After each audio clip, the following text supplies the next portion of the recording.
There have been numerous reports this year pointing to the rise of hate speech right across the world. Often it's minority groups that are targeted, resulting in violent hate crimes.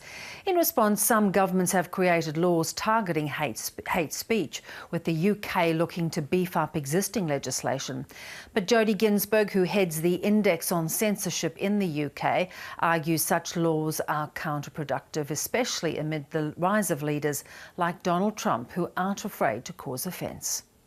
I think the dynamic of hate speech has changed in the sense that I think increasingly people feel that if the leaders of the free world feel able to use slurs against large numbers of the people, then it's okay for them to do the same thing. So if you call all Mexicans rapists, or you refer to the caravan of people currently making its way into the States as a swarm or very bad people, then it empowers and emboldens other people, ordinary people, to do the same thing. So it becomes quite a difficult thing to minimise and control. It becomes increasingly difficult to minimise and control, and there's a number of reasons for that. One is, as we've discussed, leaders using that kind of language, and it's not just the likes of Donald Trump or Putin, it's also leaders in countries like Hungary, for example, where we see Viktor Orban using similar language, or the president of Slovakia, for example, also. It's not just the leaders, though, it's also, I think, social media, which emboldens people, makes people feel that they're able to use this kind of language without repercussion. Often they can be anonymous online. Being anonymous online is really important for freedom of expression, but it also makes people feel, I think, that they can use this kind of language with impunity. How sacrosanct, in your view, is the right to offend, then, in this kind of era? I think the freedom to offend and free speech has to remain sacrosanct, absolutely has to remain sacrosanct, in part because what enables us to call out racist speech, hate speech, is freedom of expression. And hate speech laws can be used not to just against those uttering what we might agree is racist or hateful speech, but against those who are from minority groups themselves, or who are expressing their religion, for example. In the UK, we've seen so-called hate speech laws not just used against those uttering racist speech, for example, but Christians who are preaching their belief that homophobia is a sin, for example. Now, freedom of expression includes, I think, the right for us to be able to express our religious views freely, and therefore we have to be really careful about the restrictions that we put around expression. In Britain, there have been some cases where they've tried to come down really hard against hate speech. How has that played out? Well, if you look at something like Race Relations Act in 1965, which is really the first attempt by the UK to limit speech and deal with racist speech, the 2 decades following that had some of the most dreadful kind of racist attacks, hate speech in the UK. It wasn't the speech laws themselves that brought about a change in attitudes, it was societal shifts. And as I say, what I think is really crucial is that we protect everybody's right to express ourselves, because that's what protects our rights to push back. If you think about something like the Me Too movement, that relies on freedom of expression. It relies on our ability to call out others for their bad behaviour. So it doesn't just protect, free expression doesn't just protect racists, hate mongers, it also protects those who are pushing back and tackling those individuals. But there's been quite a backlash to a lot of women for speaking out, and in some instances we're seeing further violence towards women as a response.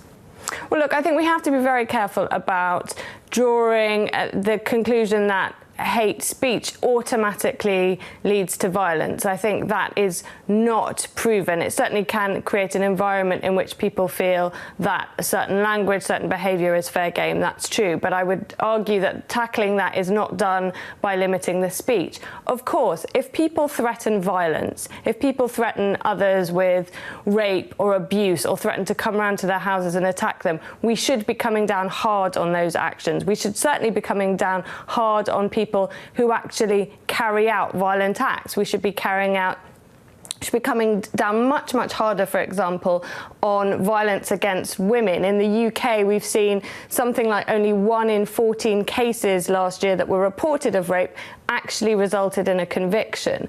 I would argue that we would be much better spent tackling those kinds of crimes rather than dealing with, say, for example, misogynistic speech, as has been suggested in the UK.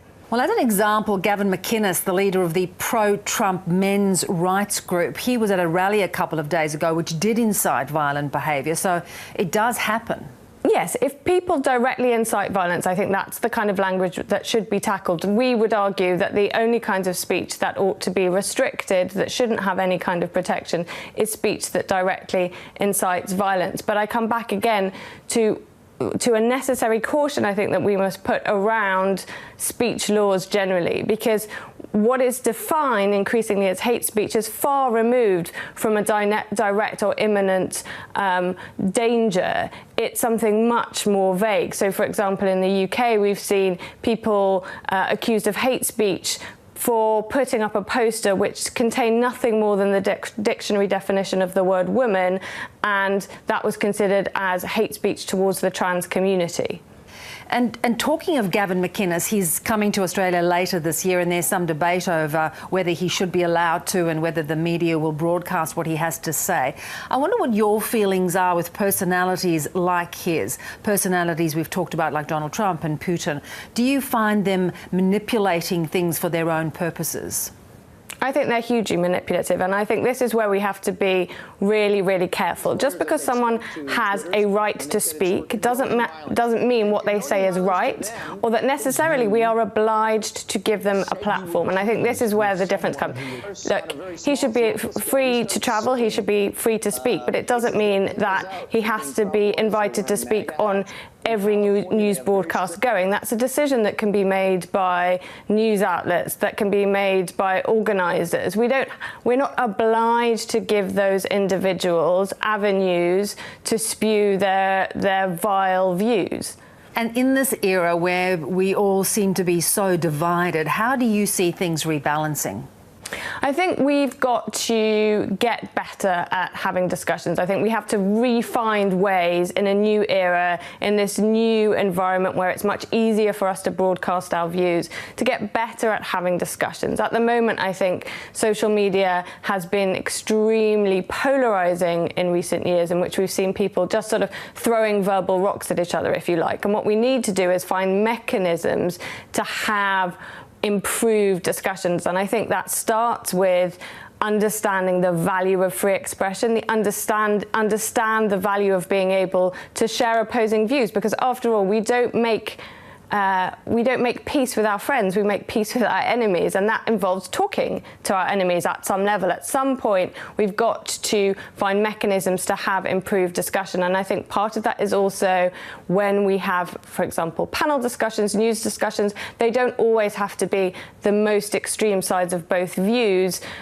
arguing positions that simply entrench. There could be discussions that look towards forming a much more balanced and consensus view. And I think we've got used to the idea that we have to have opposing views because that makes great entertainment, rather than thinking about the importance of discussion not as entertainment, but as a mechanism to getting a more tolerant society. Jodie, appreciate the conversation. Thank you. Thank you.